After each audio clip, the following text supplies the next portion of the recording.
Welcome to Pax Britannica. Episode 10. The Flight of the Earls.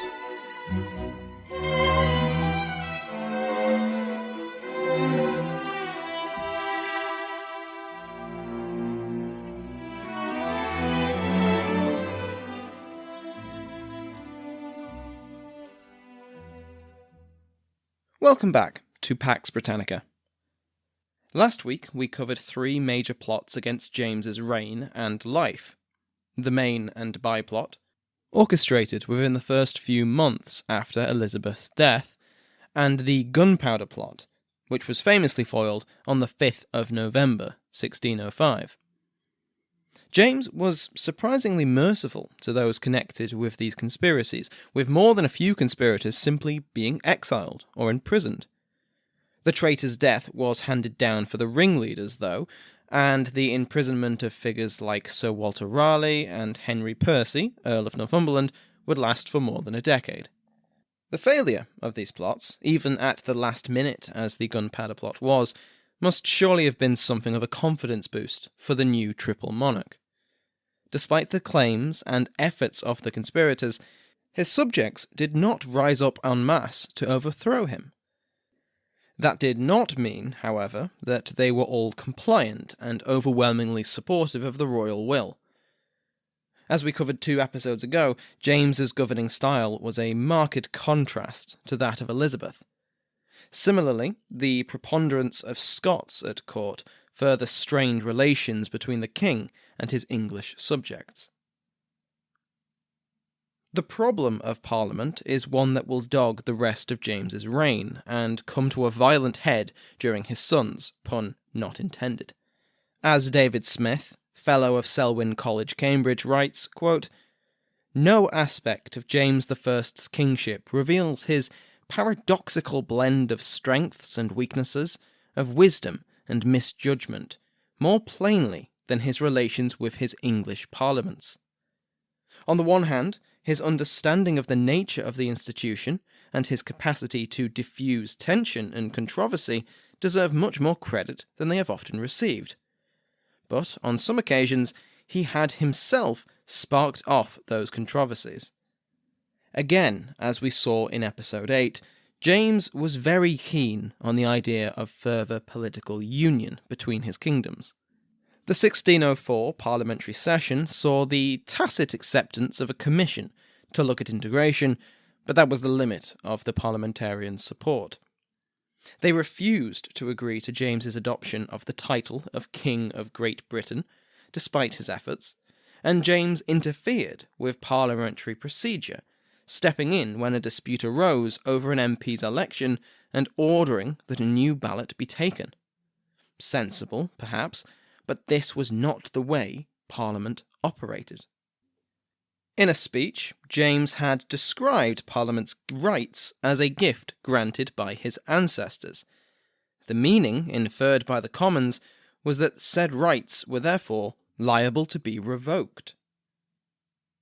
Clearly, the problem was simply that the king, as a Scot and a foreigner, was just not aware of how things were done in England. A petition was drafted in the House of Commons, the Form of Apology and Satisfaction, which supposedly laid out exactly what the relationship was meant to be between the monarch and their parliament. The Commons did not eventually approve the document, and it was never officially presented to the king, but a debate between a few hundred members of Parliament is not a subtle thing, and James heard about the draft apology. He was not best pleased. On the 7th of July, James prorogued the parliamentary session, which meant the assembly was suspended without being dissolved. When they re-met, there would be no need for new elections. James gave a speech that is best summed up as, "I'm not angry, I'm just disappointed. I have more to say of you, my masters of the lower house, both in regard of former occasions, and now of your speaker's speech. It hath been the form of most kings to give thanks to their people, however their deserts were. Of some, to use sharp admonishment and reproof. Now, if you expect either great praises or reproofs out of custom, I will deceive you in both. I will not thank you where I think no thanks due. You would think me base if I should. It were not Christian. It were not kingly." End quote. They had done nothing of value, granted him no new taxes, and endlessly bickering over concepts that were not under their purview. He did not appreciate his subjects telling him how he was meant to rule, and he certainly didn't appreciate their attempts to turn him into an English king. He wasn't an English king. He was a Scot, and he would rule like a Scot. That was God's will. After proroguing the Parliament, James went ahead and declared himself the King of Great Britain by royal proclamation in October. James's experience as King of Scots, and the differences between that position and the Crown of England, was not isolated solely to his Privy Council and household, but also to Parliament. In the Scottish Parliament, the king was usually present, with an active role in discussions. This wasn't possible in the English system. Parliament was bicameral, with a House of Lords and a House of Commons, both sitting at the same time, making James's presence at every event an impossibility, even if tradition allowed. Messages, speeches, and the presence of his deputies in Parliament simply could not replace the benefits of physically being present during parliamentary debates. Political union had been the focus of the first session, but it was largely put aside in the second session, held after the discovery of the Gunpowder Plot. The issue of wardships and purveyance dogged the king throughout the length of his first parliament, with both forming part of the apology and satisfaction. The issue of wardship was a debate over the right of the crown to assume the guardianship of minors who inherited property. Such guardianship was a valuable source of income, and had been for centuries, as the monarch was then able to dispose of the inheritances as he wished. Purveyance was the king's prerogative to seize supplies and transportation and pay a significantly lower price than the market said they were worth. Neither the right was popular, open to abuse as they were, and these two issues were debated throughout the first 3 sessions of James's Parliament.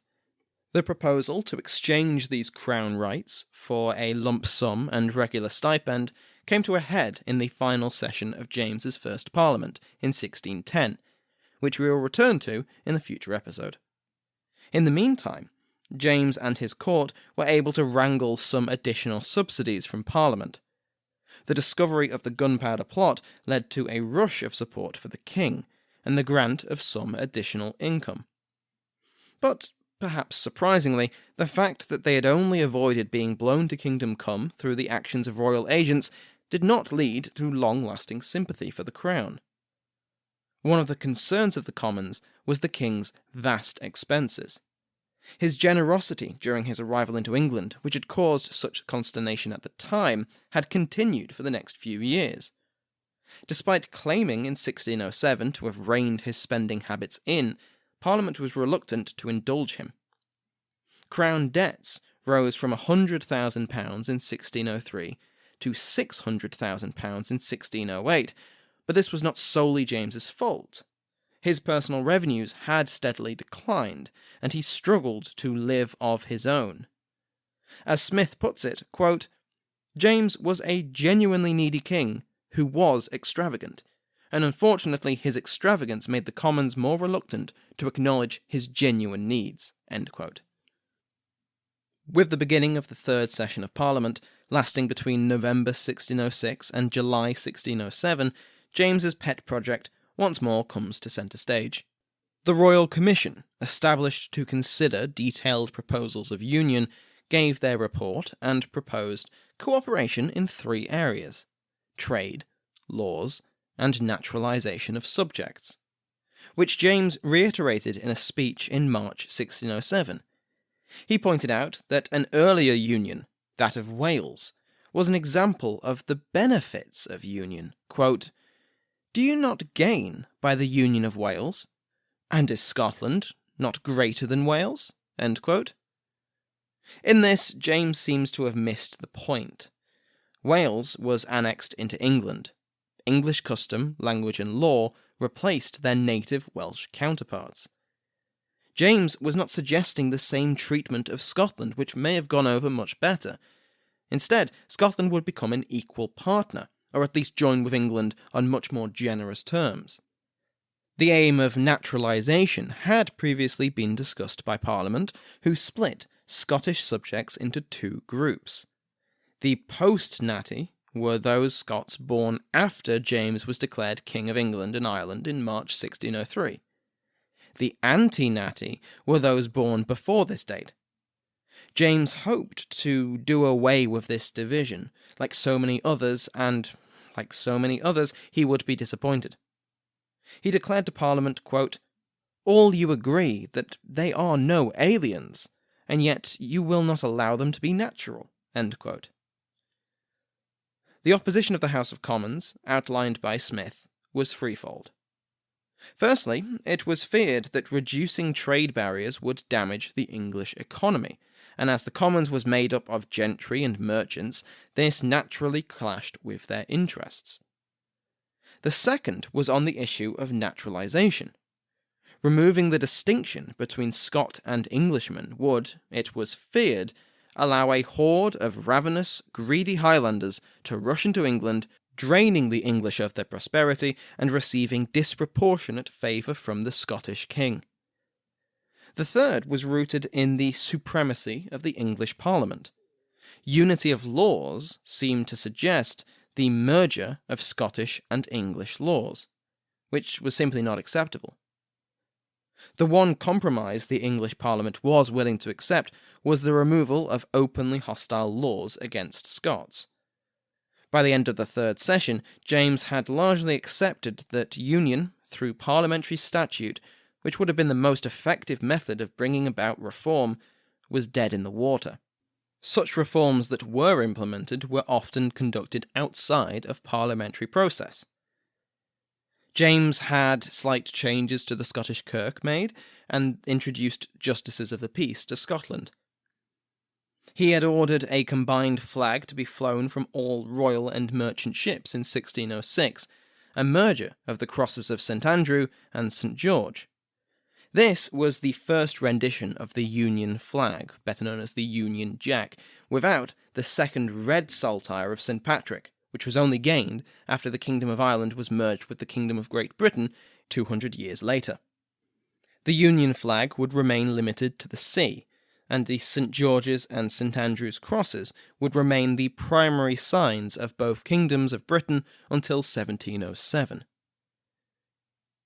The Middle Shires had been proclaimed in 1603, with known reivers arrested and many hanged as bandits. Up to 2,000 were arrested and dispatched to fight the Spanish in the Netherlands. Later on, with Parliament's approval during the third session, statutes were declared that meant suspected raiders could be pursued across the border, and could no longer escape justice simply by entering another jurisdiction.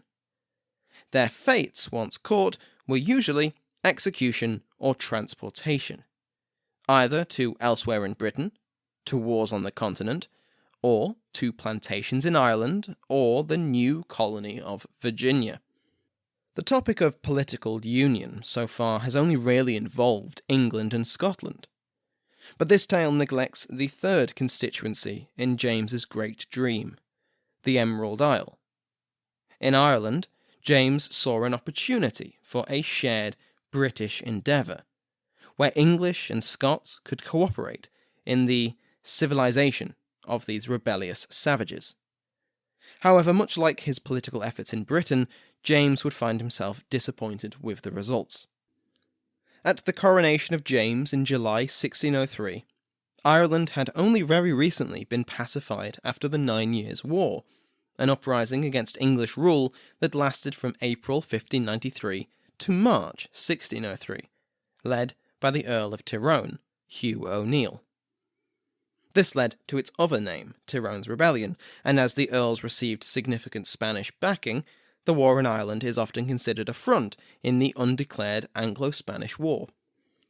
The Gaelic lords had been largely successful in their fight until the turn of the century, with English commanders and their Anglo-Irish and Gaelic allies being unable to give the rebels a serious defeat, to the extent that Tyrone sent Elizabeth humiliating terms of peace in 1599, which allowed for English overlordship of Ireland, but with wide-ranging concessions in politics and religion. Yet the tide soon turned, and even with the long-promised Spanish army, the rebels were defeated at the Battle of Kinsale and forced back to their strongholds. The English began a brutal scorched earth policy in Ulster, burning crops and attacking peasants to induce a famine and end resistance. The English forces built fortifications as they went, further amplifying the pressure, and finally Tyrone surrendered at Mellifont Abbey in March of 1603. Bonjour, comment ça va? Happy New Year, everyone. Yes, it's that time of the year when people make resolutions. They want to read more, exercise more, or learn a new language. Clearly, I've chosen the latter. And I have Babbel, the language learning app that sold more than 10 million subscriptions, to help me. So it's French for me in 2022, but like all of you, my schedule is already full. No problem. Babbel is fun, engaging, and its bite-sized language lessons, about 15 minutes, are for real-world use. In other words, it's doable and practical. My two favorite things. And you know that you're getting the best with Babbel, as it was created by over 100 language experts with proven effectiveness, and its speech recognition technology will help improve your pronunciation and accent. And there are 14 languages to choose from.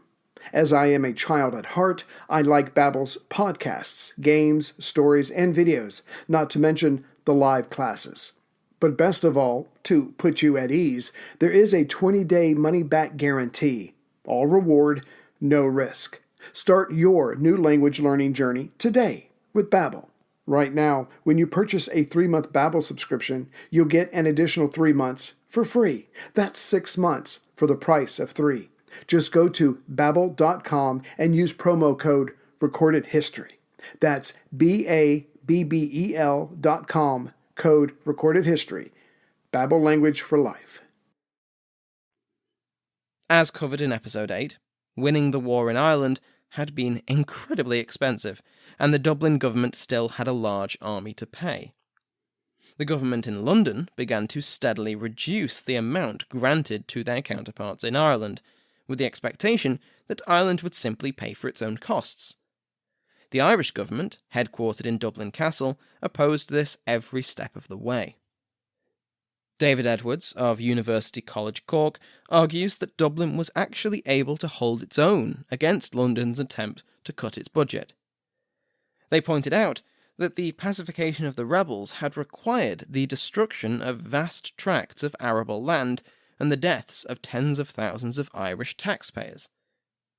Despite James's agents having paid off and disbanded thousands of soldiers from the army in Ireland, the occupation of strategic strongholds and the enforcement of English law and order required significant numbers of men under arms. The investment of blood and treasure in the 9 Years' War would be wasted if Dublin could not adequately project its newly re-established authority. As Dr. Edwards points out, it seems that these arguments were actually heeded. Between 1604 and 1615, funding from London remained the main source of Dublin's revenue, with English contributions dropping in subsequent years as the Irish economy began to recover and pick up the slack. While Dublin did begin to reduce the garrisons in most of Ireland, with some notable exceptions that we'll cover later on, surviving documents show that the number of men under arms was roughly comparable to the forces Elizabeth had retained in the territory prior to the war, an average of 2,000 to 3,000 men. While a minuscule amount in comparison to continental conflicts, this was a significant portion of the Anglo-Scottish military, intended to impose English law and order across a country that had, in the eyes of London, proven itself repeatedly troublesome. What law and order was, and how it was implemented, was up for debate. Proclamations from Dublin dealt with the quote-unquote civilizing of Ireland on a macro level, but by and large the treatment of the Irish was left to the commanders and officers of the army. For almost 2 years after the Treaty of Mellifont was signed, martial law remained in force. This granted officers and their subordinates wide-ranging authority over the life and death of almost every Irishman. In the face of opposition or resistance, or the expectation of opposition or resistance, the commanding officer of a garrison had the power to summarily execute anyone below a certain rank. It's important to remember that these armies were veterans of the war. They had fought the rebels for almost 10 years, suffering disease and hunger and death, losing friends and comrades to the Irish. That is to say, due process and reasonable cause were not a priority for the occupation forces, and many officers took the opportunity to punish their former enemies, or even merely suspected rebel sympathizers, with the ultimate sanction. After 1605, the wartime martial law commissions were disbanded by London, only for the government in Dublin to reinstate and refine the commissions to better suit peacetime. Dublin was not taking it easy while the army dealt with suspected rebels. In 1604, former governor of Carrickfergus and general in the 9 Years' War, Sir Arthur Chichester, was appointed Lord Deputy of Ireland, the King's representative and chief executive of the kingdom, succeeding Lord Mountjoy, who had led the English forces to victory in Tyrone's rebellion and had been subsequently awarded with a place on the Privy Council and the earldom of Devonshire. Chichester oversaw a series of measures intended to both militarily weaken Gaelic and Anglo-Irish nobility, as well as bring the country as a whole more into line with British norms. As early as 1605, peace concessions that had been made by the British to the local nobility began to be withdrawn, and a series of radical changes began to be enforced by government officials, backed up by the army. One of these was the insistence of Dublin that the magnates of Ireland vouch for the behaviour of each of their retainers on the pain of a substantial fine.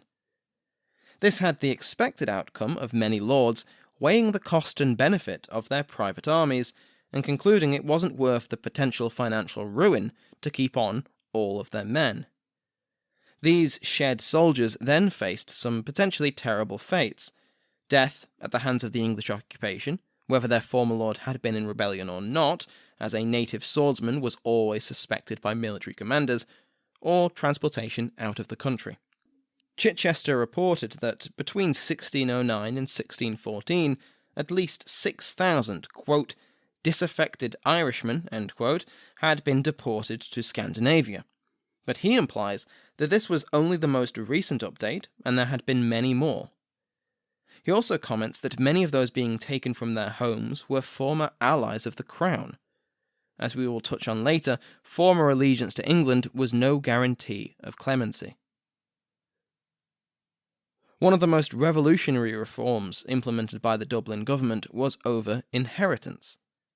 In England and Scotland, the usual system of noble inheritance was primogeniture, which gave the eldest son, or closest male relative, the estate in its entirety.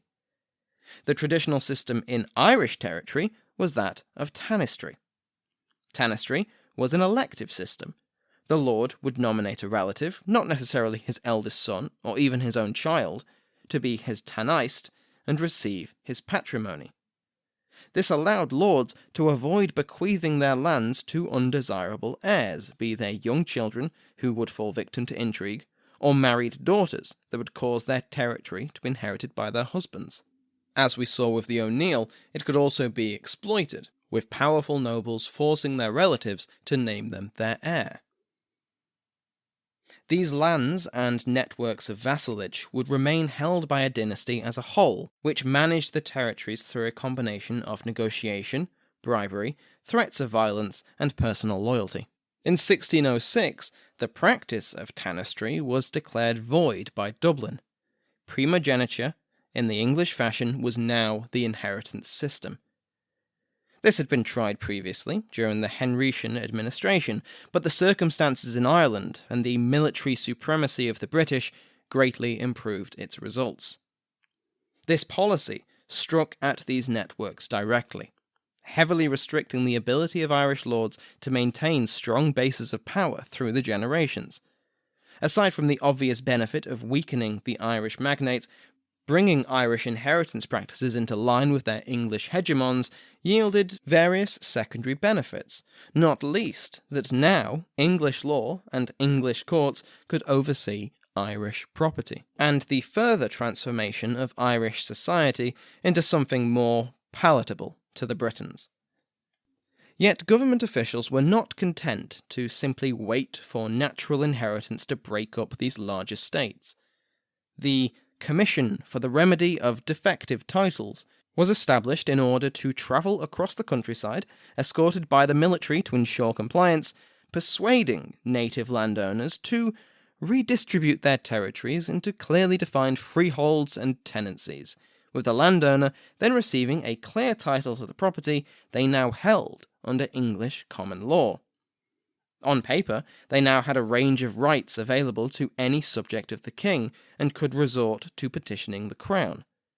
In reality, this simply weakened the sovereignty of Irish landowners and lords, making them far more vulnerable in the face of the government in Dublin.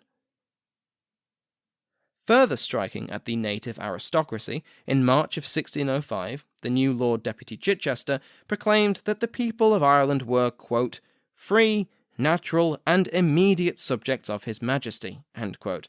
He went on to explain exactly what this new immediate status would mean. All Gaelic and Anglo-Irish lords were to, quote, utterly forbear to use or usurp upon any of their tenants or dependents those odious and unlawful customs, end quote, that traditionally they had enjoyed. Beneath the flowery language, this meant the end of all the various dues and rights that had been demanded from the tenants and vassals of the aristocracy for centuries. Lords had been able to fully support themselves and their retinues of bodyguards, servants, and private armies on the income gained from a vast array of feudal dues. Your children are getting married. You owe your lord a fee for the privilege. Your lord is touring his holdings and finishes the day near your village. Guess who has to provide him and his party with bed and board for the night? These myriad forms of private taxation were the lifeblood of an Irish magnate's purse, and their abolition brought about immediate economic decline. They were compensated by the government, of course, but this was only a token amount, and in no way helped pay for the traditional lifestyle of an Irish lord. This was intentional. They also kept the rights to rent and the ordinary income from their personal estates, but in many cases this land was already set up for either customary service by their tenants or payment in kind, both of which left the respective lord wealthy on paper but cash-strapped in practice. A rapid increase in Gaelic land sales followed, often to English and Scots, as magnates found their debts coming due, but with no way to earn the money, further splintering and weakening the Irish landowning class. This treatment was not isolated solely to those who had been rebellious or otherwise unwilling subjects of the crown. In March of 1606, the Earl of Upper Ossory, a steadfast ally of the English crown during the war, had his right to take private exactions from his vassals stripped of him by Chichester. The judgment was backed up by a military force of 50 cavalry and 100 infantry, with the power of martial law to ensure that these reforms were accepted by the Earl. If old allies received no preferential treatment, then those that had openly opposed the English had little hope. Indeed, the county of Ulster was a significant holdout against English influence even after the Treaty of Mellifont. Hugh O'Neill, the Earl of Ulster, Rory O'Donnell, the Earl of Tyrconnell, and Cuchanocht Maguire, the Laird of Fermanagh, which I am probably mispronouncing, were united in their resistance to the new order. Chichester, who had fought these men in the 9 Years' War, made use of the numerous forts that had been constructed during that war, and kept them fully garrisoned. Indeed, even as the government in London slashed the subsidies sent to Ireland, the government in London kept the standing force in Ulster at its expensive wartime level. Such was the hostility and wariness Chichester had for these rebellious nobles. The Lord Deputy had no intention of allowing the Earls to avoid the fate of their countrymen in the south, and the garrison commanders were encouraged to entice them into submission. The persuasive tactics used by the English soldiers ranged from seizing the land of the nobles, forbidding fishing and hunting in local areas, the requisition of livestock and crops, the targeted rape of local women, and at least one massacre of Tyrone's subjects, all conducted against a backdrop of martial law, which of course included summary execution by hanging or shooting for arbitrary reasons. While the Earls were being suitably pressured, the Commission for Defective Titles was making itself known to their various vassals, and many took the opportunity to distance themselves from their overlords and seek better terms with the English. In response, the Earls, led by Tyrone, sought and received financial support from Spain, and tried and failed to win political support from esteemed courtiers in London. Never one to rely solely on the pen, Tyrone picked up the sword, and learnt of a plot by other disaffected nobles to attack the seat of English government in Ireland, Dublin Castle. This conspiracy abruptly fell apart because someone talked, someone always talks. Tyrone panicked. He fled Dublin and returned to his lands in Ulster, but he quickly found that he was still in danger. His enemies, both English and Irish, were ascendant even here, and so he boarded a ship, financed with Spanish money, and sailed from Ireland alongside Tyrconnell, Lord Maguire, and their retainers. The Earls had fled. Next week we will return to Ireland to see exactly what the Stuart government will do in the aftermath of the sudden flight of the most powerful Irish lords, and look more into the how and why of this pivotal event itself. At the same time, a company established the previous year, in 1606, had succeeded in a task at which generations of Englishmen had failed. They had established a surviving colony in the New World. So next week, we will be looking at the beginning of two rival plantation projects, the Plantation of Ulster and the Colony of Virginia. Thank you to my House of Lords, which has exploded with new members over the last 2 weeks. I get so giddy when I see that someone new has decided to give me even a small amount of money, in which case I'm probably not too different from James thinking about it. For patrons of $2 or more, a poll has been started to help me decide on the topic of future episodes. There are 5 topics to choose from. Religion, because I've only covered it briefly and it's very important. European warfare, particularly in the British Isles. How Parliament actually worked at this time, who got to vote, who got to stand, that sort of thing. Shakespeare, which I promise won't simply be my performance of Hamlet, and what James thought about witchcraft. I'll try and cover them all at some point, but whichever of these is the most popular will come first, hopefully sometime in April. As standalone episodes, they require a bit more research and time, and so I want to make sure that I pick the one most people will enjoy. If you want to vote, go to patreon.com/Pax Britannica and pledge $2 or more. My review of the week, which seems to be a tradition I've gained, is from Ross Morrison on the Facebook page. He reviewed the show just as it launched and said, "Great start to the series, charming and informative as ever. Give it a listen." Charming. Thanks, Ross. I should also point out that if the sound quality is a little bit different this week, it's because I've moved house and I'm not fully set up. I'm currently balancing a microphone on a chest of drawers, but there was no chance I was going to miss out a weekly episode. Hopefully by next week I'll be fully settled, so it won't be a problem again. Thank you to my patrons: Elaine, Countess Dickens, Jean, Countess Buckley, Christopher, Earl Grogan, Brendan, the first Earl Bonner, Lady Michelle, Duchess of Devon, and the Royal Headsman executed today. Thank you to my House of Lords, and to you for listening.